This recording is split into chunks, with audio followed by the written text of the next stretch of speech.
6:27 minutes to 8 o'clock. Now, it's been a month since the government rolled out this ban on use of single-use plastics. Okay, today being the International Plastic Free Day, that's self-explanatory. International Plastic Free Day, therefore, means that we are pushing towards getting to a point where we actually are free of plastics. Starting with the single-use plastics, starting with the thin plastics that were banned a couple of years ago. Now we have banned the use of single-use plastics, those plastic plates, plastic single-use cups, especially in public places, banned. Now, I'm not sure whether you can use them at home if you have a party. But then the issue comes about how you deal with them. The responsibility of the user, the responsibility of the producers of this, the responsibility of government, the responsibility of the local authorities when it comes to handling of refuse and recycling. So let's have a conversation with somebody from the Sustainable Inclusive Business Kenya. This is a foundation of the KEPSA, the Kenya Private Sector Alliance, and the program manager is called Ebenezer Amadi, and Ebenezer Amadi is joining us on the line. Good morning, Ebenezer. Good morning, Eric. How are you? And good morning to CPMD. Good morning. Welcome to the Situation Room. Asante sana. So today is an important day from where you sit, the International Plastic Free Day. Yes. What exactly is this day? Just, for those who've never heard of it. So this is a day that we remember or try to look at how we conserve the environment and, in essence, use less of plastic in terms of waste management, because plastic in itself is a nice product that stays for long and is a bit useful in terms of looking at hygiene. Yep. But when we misuse it and do not dispose of it well, then it becomes a problem. So because one person was saying that the same thing that makes it good for us is the same thing that brings a problem to us. Because if something stays for long, let's say more than 1,000 years before it decomposes off, then it becomes a problem if we dispose of it in an improper manner. A number of studies have shown that if the same trajectory continues, then we anticipate that there will be more plastic in the ocean than fish. That's a problem. Wow. But if we are able to manage our waste properly, then it should not be more of an issue, or if we reduce the use of it and look for alternatives. I'll compare that to, I heard of you talking about the sugarcane industry. So the sugarcane industry also has alternatives. Let's take an example of bagasse. Bagasse can be used to make paper. Still, as we're looking at the sugarcane industry itself, we have sugar coming to the country, local jobs. So there are benefits coming out from it. Let me give you an example of how waste management is a problem. Yep. In your house, you make sure that your bedroom is clean, your sitting room is clean, your veranda is clean, but you take all this garbage and put it in your container under the sink, and you never take it out. That's a problem. So we can say that if you look at some countries and say that the city is clean, right? Yep. Do you ever ask yourself, where does this waste go to? It's in the landfill, it's in the downside. Yeah. But do we take care of it? Look at an example of what happened in Kisumu. There was a mall where Nakumatt used to be, just behind there. There was a lot of trash there. And you had court cases going on, and the governor trying to move that waste to a different place. Yep. It became a problem. Yeah. That's true.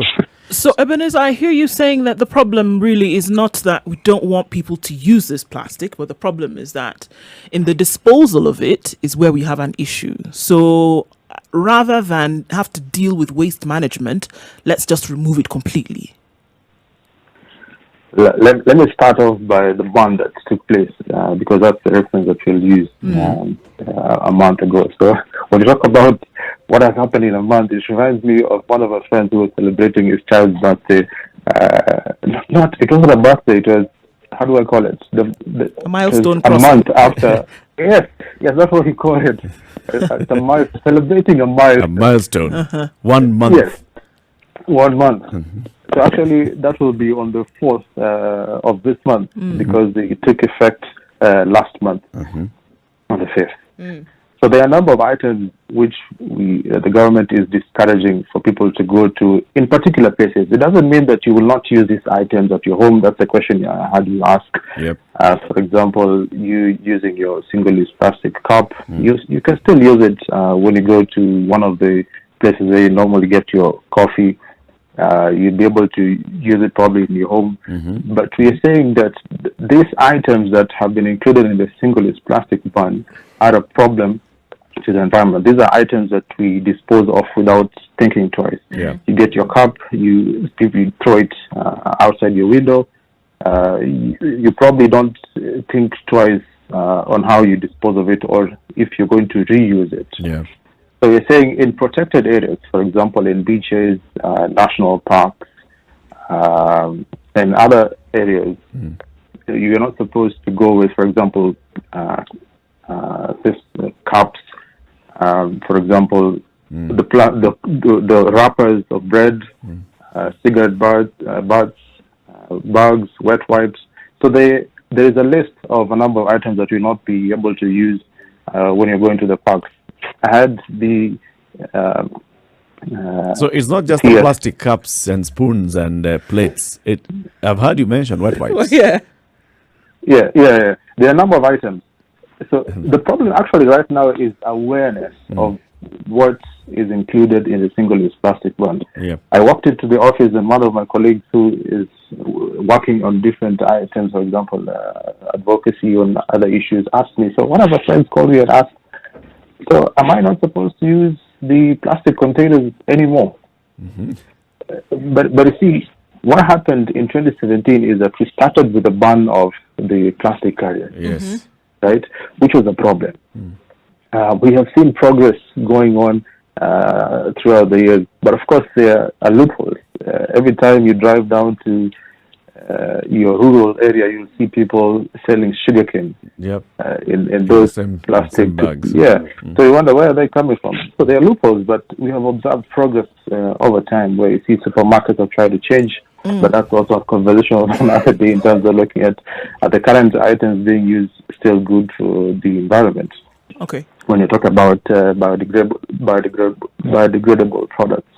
I honestly, as basic as it may sound, I think one of the problems, even when you look at 2017 and the plastic carriers were banned, people did not connect between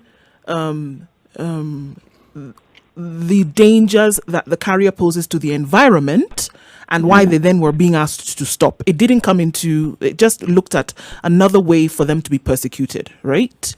Now, I think that it needs to be also be made very clear, this list of items that you talk about now, that we're looking at having banned, people may look at them as necessities. So what is the reason why? I mean, just as plainly as it can be put, what is the reason why we're saying these things now should be banned moving forward? From the perspective of the consumer, why is the reason? Why do we use this product?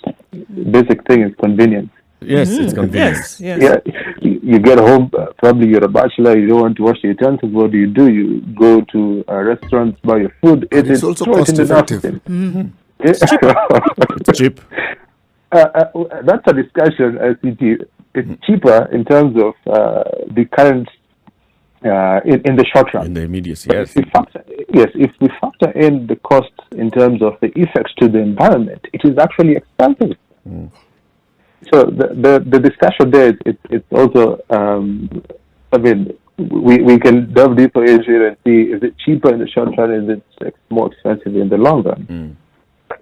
So one of the things that we need to understand is the impact of these products to the environment and the cost factored in terms of how does it affect the environment? So that is one of the things that is coming up when we look at some of the regulations that are coming up. For example, the extended producer responsibility and the principle where you say the polluter pays. So we are saying that the producer are supposed to be responsible for what is introduced in the market. But of course, this will also be factored in the price of the product. So that means the consumer also will bear this. So in the sense where CT Muga says that it's cheaper in the short run, now you'll be able to feel that, and this will be able to help us to look for alternative means for us to use. But generally, we are not saying that plastic will not be used in the country. So let's get that clear, so that we don't cause panic to the public. We're only saying that there are a number of items, 10 items, that will not be using in protected areas. In specific protected areas. And those are the areas where these single-use items actually come in handy. Talk about taking a drive to the Nairobi National Park and you're going for a picnic and you want to carry those single-use plates and cups, or going to the beach, and that's why you want to use them. But you see, it's a change of behavior, Eric. For example, if you're used to carrying your water bottle, you buy some water in a shop and you go to the park. Yeah, you can find an alternative. You can get a refillable water bottle where you can refill. Actually, it becomes a bit cheaper for you in the long run. Because in the long run, that's a keyword. In the long run, So do you know of any campaign that has been mounted to actually educate people? You talk of behavior change. For behavior to change, there has to be an intervention. Thank you very much, Citi, for that question. So that is one of the things that we are doing as sustainable inclusive business as part of KEPSA, raising awareness so that people are able to understand what is included in this regulation, what does it mean to the population, and how does it affect their daily lives. And the other thing is also to understand what is the impact to the environment and whatever they use. You have seen studies trying to find out, are we ingesting plastic in the end when it goes to the environment, when you talk about plastic microbeads. And the fact that, as I mentioned, that this plastic is being washed away to the ocean. So I watched a documentary yesterday, which scientists was trying to find out if, in the end, this plastic, when ingested by fish, we ingest it. But the study is not yet conclusive. So a number of institutions have been able to do this, especially, of course, the government is working closely with institutions, for example, KEPSA, CAM, to be able to raise awareness to institutions. We also have a number of recyclers who are also doing the same.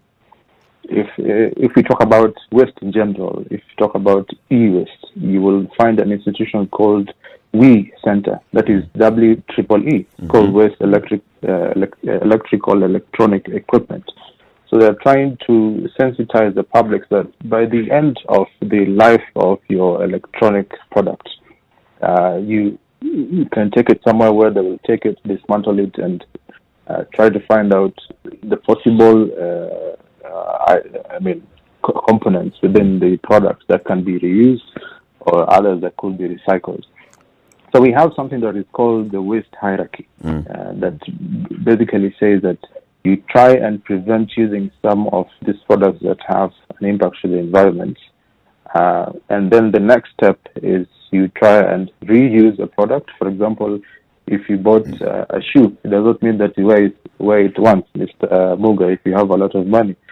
Or the shirt that you wear, you don't wear it once, you wear it several times. So you reuse it. And then if you go to the next step, then you recycle, so that you use that, or rather, if you want to call it waste, as input for production. So this is the concept where we call circular economy. Because the discussion today, you touched upon the sugar industry. If I use the context of the sugar sector, it can bring to us vividly the concept of circular economy. For example, when we crush the stalks, right? What do you get? You get sugar. You also get molasses. So you can actually make briquettes from the stalk, right? Which is used for energy. You will get the sugar, which you'll be able to sell, which is actually, of course, again, energy for the body, right? So there are a number of components or items or products that you will be able to get out of this process of you producing sugar. And also, in the end, you can also make paper out of it. Out of the same. So, in essence, you will be reducing the use or cutting down of trees, right? Because the forest cover in the country is good. Right now, I think we are below 10% forest cover. Yeah. And the ministry is trying to work on a policy on forestry so that we also increase the forest cover. We are also working on a platform trying to include or bring in the private sector so that we can get corporates through their corporate social responsibility programs. They're able to plant to work trees. Together towards that. Yes. Ebenezer, let's talk about the responsibility of the producers of plastics in the country, and what responsibility do they have after this has been used. So you've sold it, user has used, and user has disposed. Does the producer come in at any other point, or are we just saying that the producer just did the business of coming in, bringing something to the market, it's taken up by the market, and from that point on, the producer's hands are basically clean? That's a good question, Mr. Eric. Now, there is a draft regulation that is called Environment Management Coordination Extended Producer Responsibility Regulations 2020, which basically says that the producer will also has the obligation to ensure that what they introduce to the market, they're able to trace it and ensure that they recover it or recycle. So they'll walk through a scheme that is called Extended Producer Responsibility Scheme. So this draft regulation proposes that there will be producer responsibility organizations. So the producer responsibility organization is a membership organization where producers will be able to join. So a producer has two options. They can either have their own in-house system where they're able to trace and get whatever they introduce to the markets or the economy and recycle it to ensure that waste is traced, or they can be part of the larger PRO, which I'm calling the Producer Responsibility Organization. So they will have, so that responsibility lies on them even beyond the point where someone consumes a product and disposes of. So this is what I'm calling the pricing included or factored in the products in terms of the environmental effects of a product. So the producer will basically now, what we'll see is producers factoring that in, that they are going to be involved in the recycling, in tracing and recycling. So they'll factor that cost in. Yes, you have to factor it. So you see, in economics, there are two ways for a producer. That's okay. That's okay. Let them factor in. But how do we hold them to account to ensure that this entire mechanism is working? We see, for example, with a beer bottle, and there's our sodas even. There's a clear route from the point the soda, the bottle has been produced, to when it has been bottled with a commodity, to consumption, back down to recycling. In this particular case with plastics, are we likely really to see that kind of cycle working? Can I add a question onto that, because it may come twofold in your answer, if I can just assume that then you would across board need to have buy-in from a lot of people on this, for them to see the impact that such a change would bring on the environment, for example, in order for them to see that this cycle that Eric is talking about then would change and become complete, there's got to be massive buy-in across the board. Do you see that you would have that as well? Yeah, sure. So what is happening is that you will find that the private sector is working closely with the government, especially the Ministry of Environment and Forestry. You saw last year in December, Kenya Association of Manufacturers, who were working closely with Kenya Private Sector Alliance, came up with the Kenya Plastic Action Plan. And now, even with the formation or the drafting of the Extended Producer Responsibility Regulation 2020, the private sector is still working closely with them. So that means producers are also active in terms of having this discussion, so that they ensure that whatever they bring into the market is able to be traced and looking at the impact on the environment. So we also have to bring in the consumers in this context, so that we have awareness and also change of behavior in terms of how we dispose of these items. Because you'll find out that sometimes the problem is also in the separation on separation of waste at source. What do I mean by this? We have waste can be categorized into different categories. We have organic waste, we have recyclable waste, and we have hazardous waste. What we normally do in our homes, if I might ask Eric, do you have 2 bins in your kitchen? Or probably you don't visit your kitchen. I'm not so sure. I do, but no, we don't. Bin is bin. Bin is bin, right? Yeah. So when you come home, you're reading a report. It's a piece of paper. You tear it. Your copy in the same bin. You have your banana in the morning. Where do you put it? The peel goes to the bin. Yes. So if you were to recover some of the items there and recycle, it becomes a challenge, because now you have mixed up all this waste. It becomes difficult also to retrieve it and to recycle it. The question that Du asked is very important in terms of bringing in different stakeholders to the process, so that we are able to implement these regulations fully. And the producers, as I mentioned, they are also concerned, and also you'll see initiatives coming in. You'll find that, for example, there is PETCO, which is looking at the recycling of plastic bottles. We are also working closely with the Kenya Association of Manufacturers, as KEPSA, to develop a business model for the Producer Responsibility Organization. And you have seen interest from producers coming in even before the regulation comes into effect. People are also signing up and saying, okay, how can we contribute to this discussion? How can we make this regulation to be in a position where we are able to implement it fully? Because sometimes it's one thing to have law or regulation, and it's another thing to implement, right?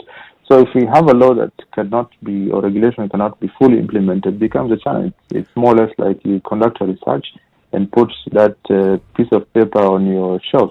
There's something I'd like to ask you. You've spoken about awareness on several occasions and behavior change.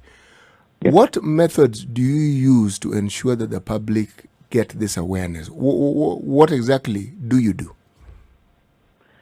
What we do as an institution, and for example, as KEPSA, we engage different stakeholders. For example, if you're working with the producers, so we have workshops sometimes.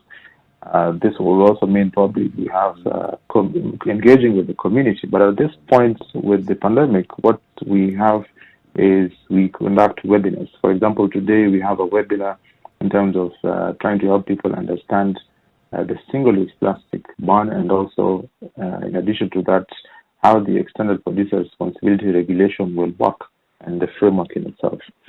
Do you reach with a webinar, or how many people do you actually reach with, say, Zoom at any given time?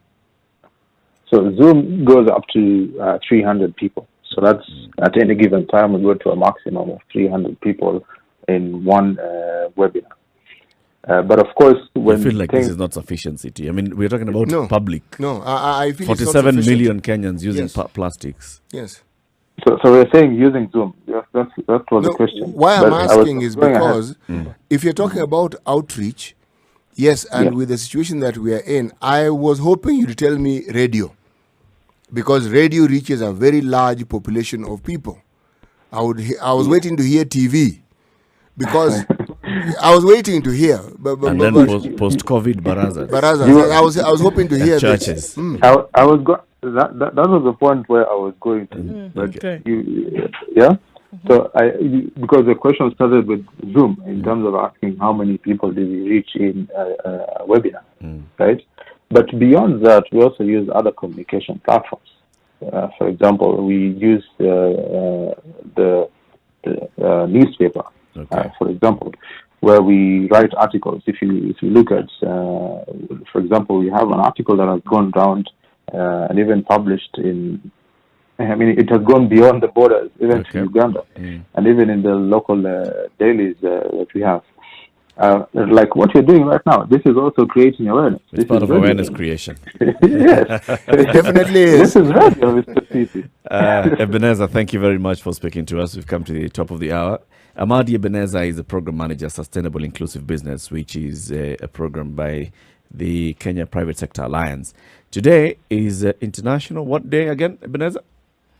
International Plastic Free Day. There you go, International Plastic Free Day. Have a good one, Ebenezer, and thank you very much for speaking to us. As we go to the top of the hour, just listen to today's proverb from CT. Today's proverb is, if those with horns cannot manage, what about those without? Get that? Ebenezer? Yeah, yes. You got it. I got it, Mr. Eric. If you with horns cannot manage, how about those of us without? Without, but we can also convert it to say, follow the regulations. Well put. Asante sana. Have a good one, sir. You too, CT, Ndu, and Eric. Cheers, thank you. 8 o'clock. 102.5 Spice.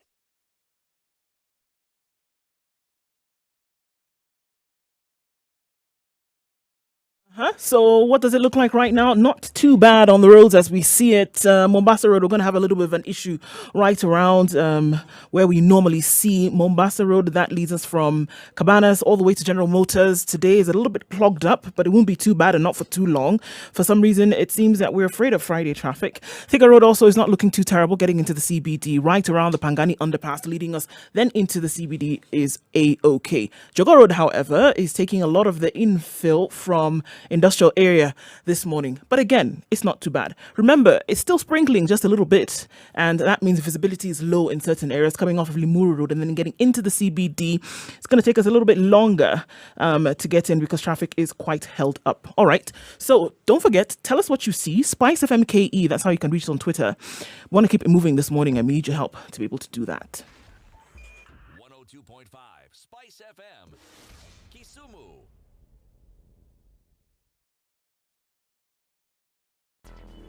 Traffic.